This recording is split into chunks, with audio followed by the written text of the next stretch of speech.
Ang bagong Tagalog song ng SB19 na wakas ay nilabas na sa ere at marami ang nag-react. Marami ang nag-post tungkol sa reaction nila at komento sa new song na wakas. May naiyak at naging emotional sa wakas ng SB19.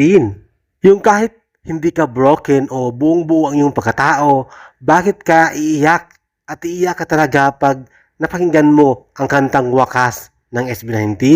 Hindi lang siya love song, kundi parang song about let her go or let him go, all about family, kaibigan. Hindi lang love story, love song, hindi lang romantic relationship sa isang lalaki o babae. Ang kantang to ay all about also sa dreams or goals mo sa buhay.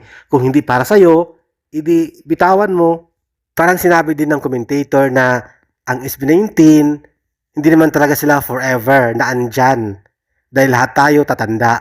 Pero ang mga kanta nila ay talagang tatatak o tumatak sa mga isipan at puso ng mga listeners, lalo na mga fans at 18.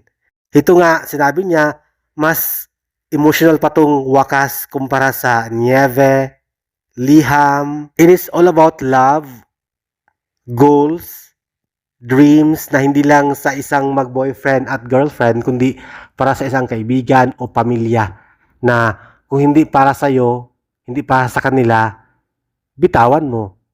Pero kung para sa'yo naman, kailangan mong i-work out para makuha mo at magtagumpay ka na wala kang naapakang tao dahil you think that that things is for you if you're going to work out